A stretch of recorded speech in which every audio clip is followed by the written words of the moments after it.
based on the presumption we've now seen, as a viewer, we've seen the final episode.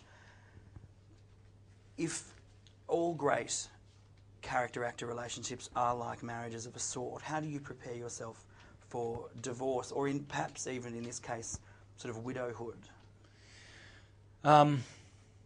You know, like I'd said, I'd had my frustrations with the show, and I felt that I was ready as an actor and ready as a human being to stop being the bridesmaid and play the bride, you know. And it was time for me to kind of step up a little bit. And if I wasn't going to make that appeal, I think from an artistic point of view, and also just from a personal point of view, I would have been more and more frustrated. I didn't want to get jaded with a show like Lost. I had a great time in it. I didn't want to start resenting it or get bummed out by it.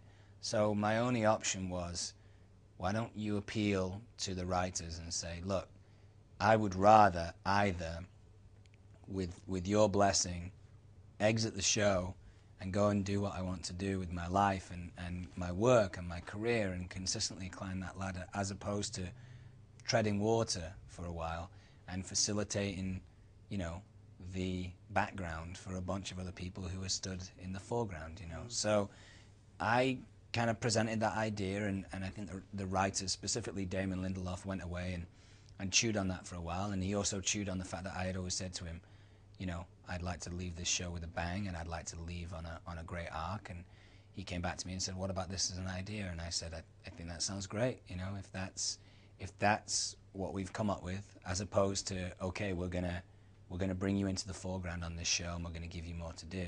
If that wasn't a possibility, then I could completely make my peace with leaving in a great way, you know. So it's certainly sad in terms of certain lifestyle choices, you know. I enjoyed living in Hawaii. I enjoyed being on a great show. I enjoyed the friends that I made and stuff like that. But I had to consistently remind myself that as an actor, I'd never got involved with anything to make money. I didn't get involved in this industry to make money. I'd been consistently told there was no money in this industry, you know. You have to keep plugging away.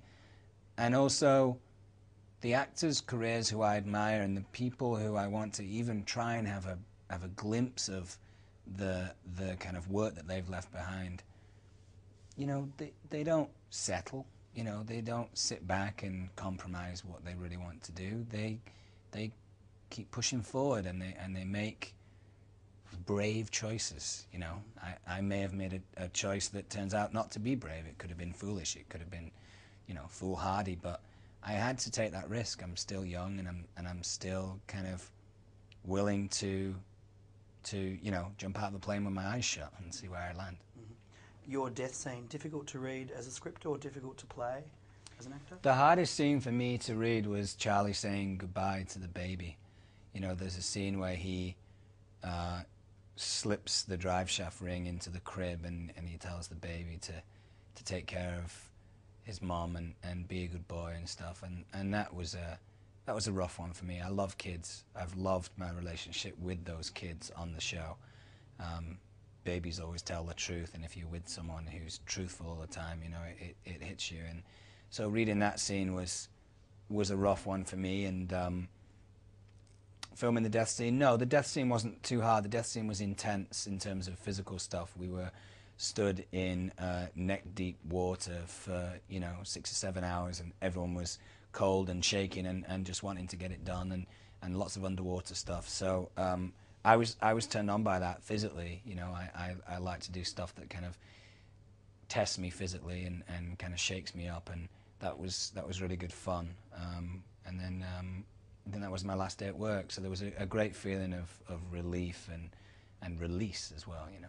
Fantastic. Thank you for your time. Thanks, mate.